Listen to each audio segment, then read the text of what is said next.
They had chemistry. They studied chemistry. They are chemists. They are professors of chemistry. But it's not chemistry that brought them together. But they have chemistry. Are you as confused? Have I made you as confused as it made me at first? These two professors of chemistry who are passionately in love with each other and passionately in love with chemistry exemplify how a person can thrive, be their best, be the happiest person around by helping the other person to become the best that it can be. They find their joy in helping the other person to be his best, to be her best. And then it goes round and comes round and makes each of them the best that they can be. The Bible says everybody should look out for the other person. Everyone should look out for the things of the other person. And then it says it's more blessed to give than to receive. You will appreciate these truths of the Bible more as you watch Okpe and Bola Oyedejis speak about how they've practiced this and how it has helped them to become each the best of himself and the best of herself. Digging.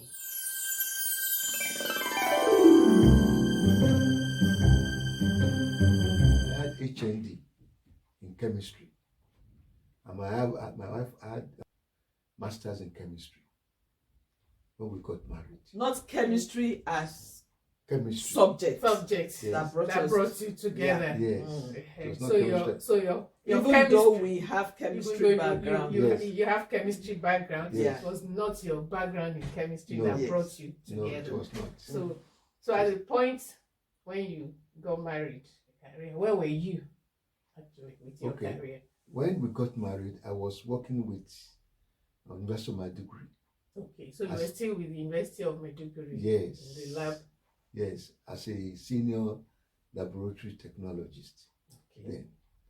And she was just coming out from his master's program. I just from finished my master's program, so I was still hunting for jobs. Yes. Then. So after the ceremony in Lagos, we moved down to Maiduguri.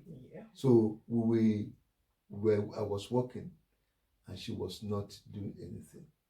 But She was keeping the house. yes, keeping that and house. taking good care of you. Yes. So it was at that time we had the first child that we had. At that time we had a child, Toby. It's true. No. And eventually the child died. And there was a lot of pressure from home that we should come back to Lagos. So then I was looking for a job in Lagos. I got an interview with Lagos State University. So I went for the interview and I got the position. Also as a senior laboratory technologist. At the same time, I was pressing at Lagos State University so that she can come to the university as a lecturer. Okay. Yeah, I know one of the occasions I met our dean. I met with him. He asked me, "Are you married?" I said, "Yes." "Where's your wife?"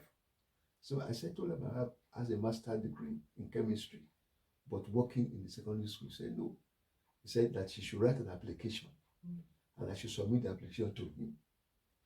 So she wrote an application and I submitted the application for a position of lecturer 1 to the dean, Professor Borofis. So I submitted the application. They called her for interview, and that was how she got into Lagos State University. But I think it was As a lecturer.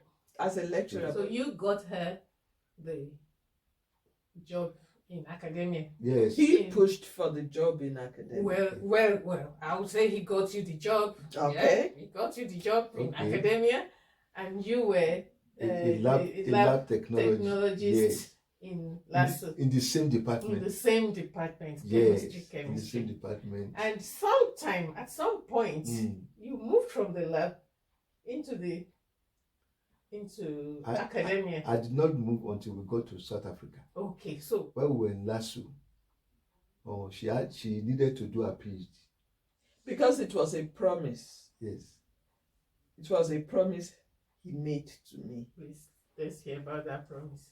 when he proposed, I told him that I was not ready yet because I want to be a doctor and I would love to go back to school.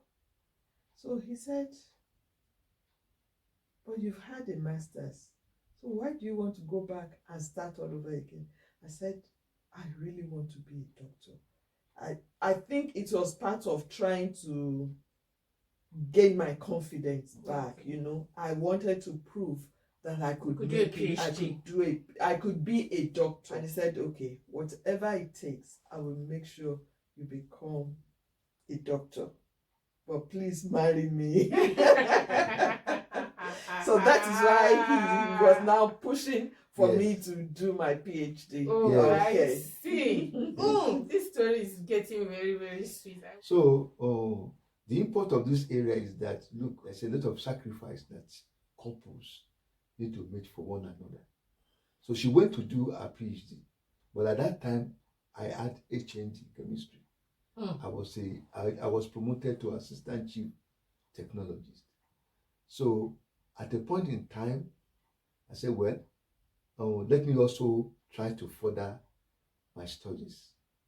So there's a program in the department, in our department of chemistry, is diploma in environmental analytical chemistry. If you have that diploma with HND, you can do your master's straight. So they started the program. So the first year they started the program, she was one of the lecturers in that program. So I remember. yes, she was one of the lecturers in that program. So I was thinking, And you my wanted wife to do the course. Yes. My wife is a lecturer in this program. And the coordinator. And the coordinator. Then I will be a student. What will people say?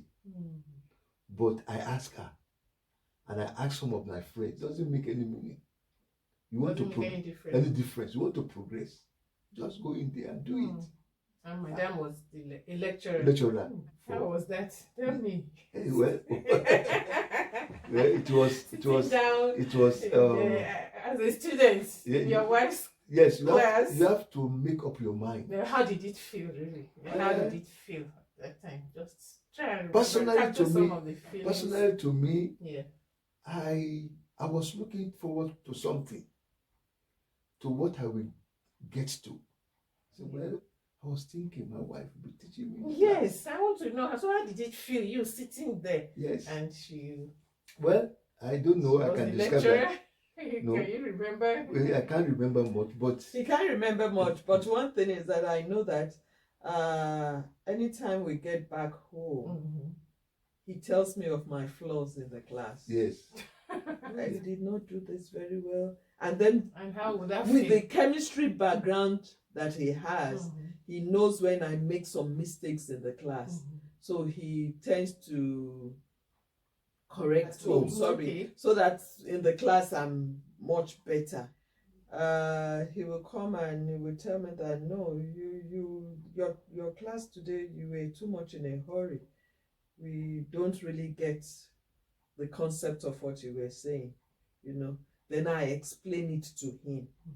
And when I get to the class, I'll just put up a front that, so I learned that some of you did not understand what I was saying. They will know who you learned from. I learned that you don't understand what I taught yesterday. So can we quickly go over it before the next topic? So that was how I handled that part. His colleagues were blessed. Yeah, they took advantage of that. How did I feel? Well, you know, naturally, at times, the corrections can be taken in good faith and some may not be taken in good faith. Especially when you feel that, no, this one is just that it's just overboard. No, you know. But most of the things he tells me, I'll say, okay, I'll look into it, you know. But how would it feel?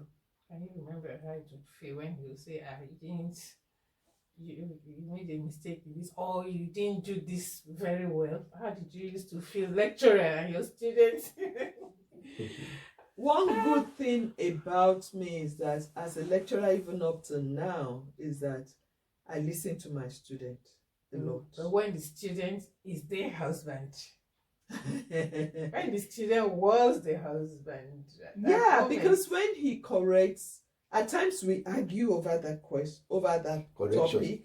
We argue at times we bring out textbooks and all that, and just to prove a point, to say no, I'm right, no, you're not right, and then after some time we get to a middle point. But I think we were able to handle it nicely. Did it affect your relationship? Your husband-wife relationship? No. Wow. No. Wow. No. The home front was different from job front or work front. Yeah. Wow. We do keep that, and even up to now, we make sure that we don't bring work to the bedroom. How was it with your colleagues, knowing that your fellow students, knowing that that's your wife? Yes, they got to know that she's my wife, and some of the colleagues get closer to me. So they want to know, whether in the house, I have knowledge of some of the questions that will come, and so on. So, seeing you said you were able to keep the home away from the official matters. Yes. So when it came to setting the questions, how did you handle that? I said the question normal. Said the question and submitted them. Yes. There wasn't anything near, like. There was no need to show him any question because I've taught him. Yes. So there was no need to. No hint. No hint. Nothing. I trust you guys. Nothing. So she left for Germany. So I continued with that program with another teacher, lecturer, and another coordinator. So I passed the program, and I thank God. Then I registered for another program, Masters of Business Administration. Yes, I remember when you did that MBA. Yes, MBA. Was she still away in Germany when you registered? Yes, yes. With the intention of leaving the university. That was my intention. That I won't get MBA. Maybe I can go to industry with that MBA as a manager or something like that.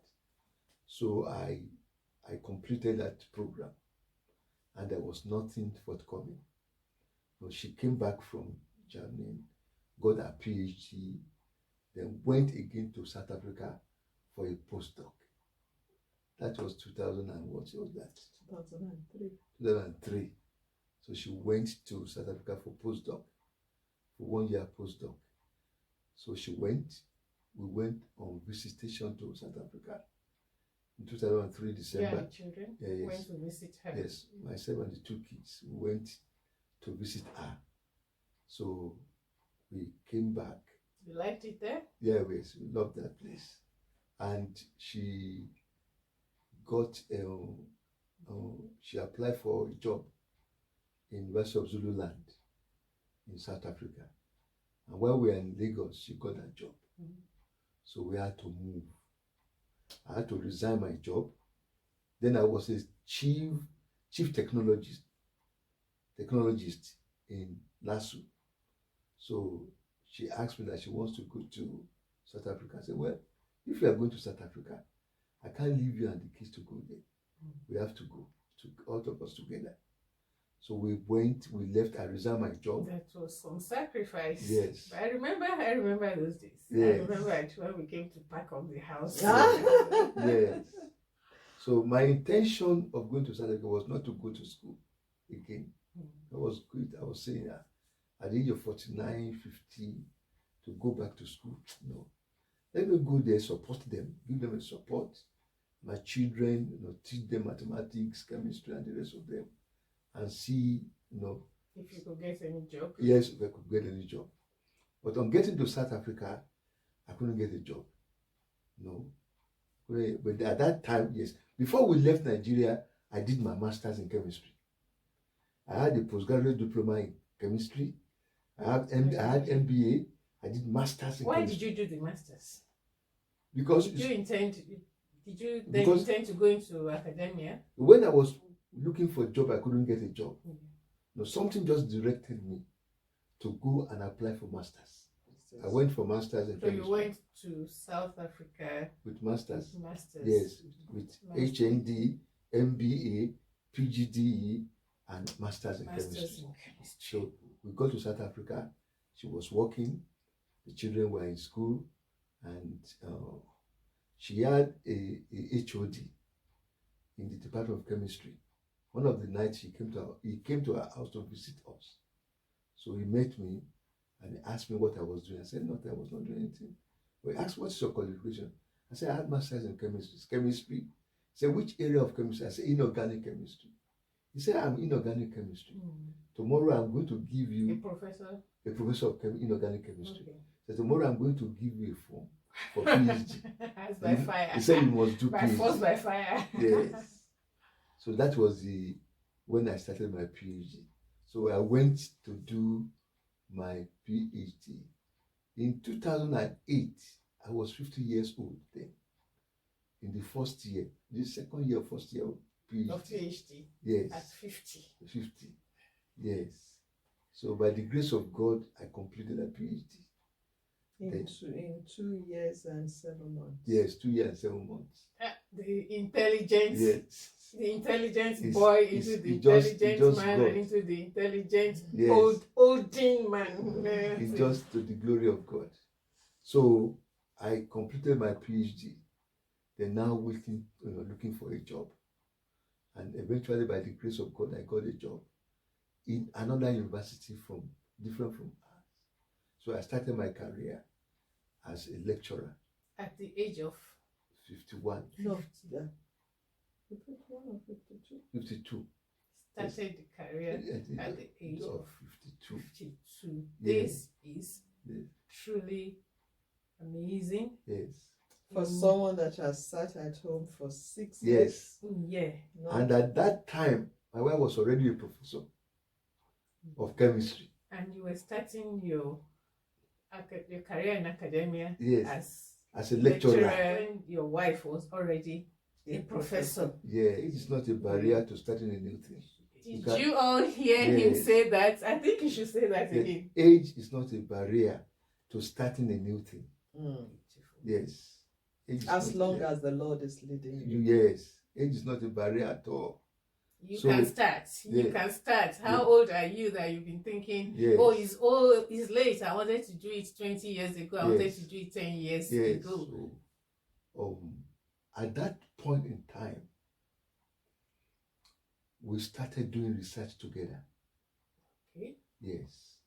Our research now come to be the same. We are getting into some realm that I would really love to speak about. Working together as husband and wife. Exactly. How does that? I believe you still work together. Yes. I know you still do. And I can remember when we came to see you in South Africa. Yes. We were going from King Williamstown. We were traveling from King Williamstown back to your home in Tata. Yes. And then two of you just said at a point, darling, that is that plant, that is that plant. Maybe you remember. And you packed and you went out and you cut it. Oh, yeah, that is. You started discussing the properties and centers and plants that you were looking at. So working together as husband and wife. She's an organic chemist, and also myself, organic chemist. So it's not difficult for us to work together. And at the different university, I am a synthetic organic chemist. She is natural product, a pure natural product chemist. So, but we can work together, and we publish papers together. So sometimes because she had an experience more than myself, she dictates the pace. This is what we should do. I will look at it from my university. Well, we can do it this way, we can do it this way, but we agree that this is the way we are going to do it. So how about timing, meeting deadlines? How do you? We have to meet the deadlines. I have to work at each other's pace. We have to make sure that when she said, well, we are going to submit our report. We are going to submit our report at this time. I have to make sure that I work towards that time. And sometimes, I will have a student that we will co-supervise from my end. I will admit a student for a PhD, for masters. Oh, wow. She will co-supervise. Sometimes she will admit a student from her side. I will co-supervise. Collaboration between the two universities. That is the word. That is the word. I think we have close to over 30 papers together. Published articles, and we've Oyedejis supervised. and Oyedejis. Yes. With students and all that, Yes. and we've co-supervised more than 15 PhD and master students together. Wow. Yes, and many honors students Wow. together. Yes. And we are still currently co-supervising Yes. 4 PhD students. Bringing me to the point of our working ethics. Yeah. You know, we, like I said, we don't bring our work to the bedroom, because if we do, we will not be able to make much progress. Like handling of students, I write in, your students should do this at this time, and he will follow through, you know, because again, he recognized the fact that I'm good at writing proposals, I'm good at getting funds, because in South Africa, they favor ladies more, you know. So with that, I'm able to attract more funds. But the good thing is that he is not the only collaborator. Yes. I have other collaborators. And so he handles that matter as if it is colleague to colleague, not my wife.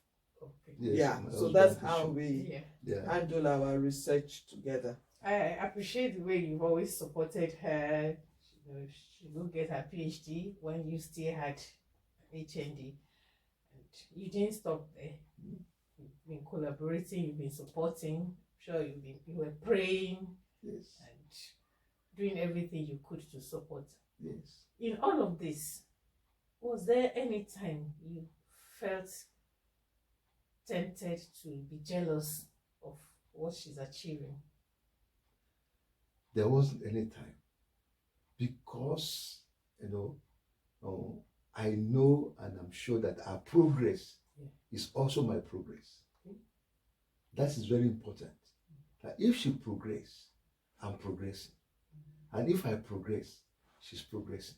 So I always look for a way, to help in her progress, and she also do the same to me, to make sure that in my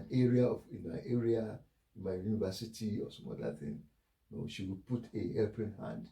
My husband, this is how we should do it. This is how it is done. And I will also sometimes tell her, this is how we should do it, and so on. And funny enough, he's not only a professor, he's a rated scientist. Yes. He's a rated scientist. What does that mean? Well, in South Africa, you find out that you seem to be very proud of that, as you were saying it. Yeah. Okay, you see, I became a rated scientist in 2009. Yes. In 2009. You apply to, every year they bring out the application, so you apply to be recognized in your field, that you are an established researcher, and then they categorize your level, So I started from the lower cadre, I started from L, that is the rating, the first rating I got was an L. Then after that I got a C3 rating, an established researcher. And when he was an associate prof. Yes, in 2018. 2018. Yes, I applied for this rating. And because she had an experience in application, after writing the application, she looked at it. Why can't you put it this way? Why can't you put it this way? So I did some correction and I submitted my application. Right. And I was rated. And he was the only one rated in his university. In my department. Yeah. That time. Because he has a Madam Prof that already has the experience. I just love the way you guys have supported each other through the years, that's through your career. Very, very important. Yeah, because if you had left room for jealousy, envy, how can my wife, it's all started by you. For me, it goes all the way back to you sitting in her class as your lecturer. Yeah. You did that, and then you were the one that pushed for her to go for her PhD. And you've been doing everything to support her. And when you support someone like that, there's no room for envy, Jealousy. no room for jealousy. And if there was jealousy, we would not have all these achievements. She would not even have been able to make all the progress she made. The two are one. Yes. And in other relationships too, supporting one another is vital, and it's incomparably better than being envious. Just support that person, encourage the person. That's true. Yeah. Very true. Prof, we got there in the end. Yes. I mean, another thing that his progress in life has taught us is that, look, God has a plan for each life. Though we might have a delay, but his purpose will surely come to pass. God has a plan for each life. God has a plan for your life. Amen. And even if there's a delay, God's purpose will surely come to pass. Listen to what the professor said. Yes. Because see where he is because God has a plan for him. Even that delay was part of the plan for him to make him get to where he's supposed to be. Yeah. And he has always been diligent from all we've seen. And doesn't the Bible say, do you see a man who is diligent in his ways? He will stand before kings and not before ordinary men. men. Yeah, right. So I see that it's a combination. God has a purpose, and he's doing his own things. And sometimes we feel, there's this delay where I've asked for 2 years, I've asked for 3 years, God is not doing it. Don't give up. That's right. And keep doing your part. This man is a diligent man. Thank God for that. And again, I remember that saying, do it, work at it as if it all depends on you, and pray about it as if it all depends on God. That combination is unbeatable. Wow. Egbomi, I'm very proud of you. Well done.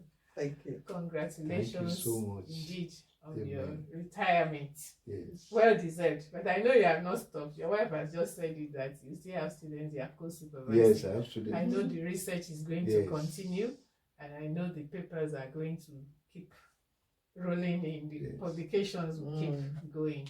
Because you just got to keep using that brain. They say use it or lose it. That's true. And I don't even see you as someone who is going to sit back and say, I'm retired now. Keep going. Yes. Don't stop. Let me just round up that I want to give glory to God. God, is awesome. What he says he will do, he will do. And I also want to thank my wife. She has been a blessing and a helpmate for me. Oh, wow. I think that is the purpose of God. I think that's part of the plan why God brought us together. Well done for working in purpose. Amen. Thank you. Thank you. And thank you for coming to Newcastle to see us. Okay. Wow. What's your purpose in life? Have you realized it? And are you fulfilling it? What's your purpose in my life as we speak now? It's part of it to subscribe to this channel if you haven't, and to click like and to drop some comments to encourage me in what I'm doing, and then you'll be fulfilling purpose. Then come on, go ahead and do it. What's your purpose in your friend's life? Your mother's life, your father's life, your brother's life, your friend's life, your sister's life, your colleague's life, and are you fulfilling purpose?